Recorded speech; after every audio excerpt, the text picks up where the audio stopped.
Okay, so guys, today I'm gonna show you guys my 10th Rubik's Cube. It is called the.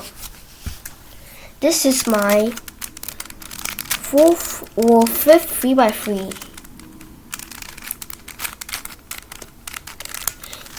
And this might sometimes corner twist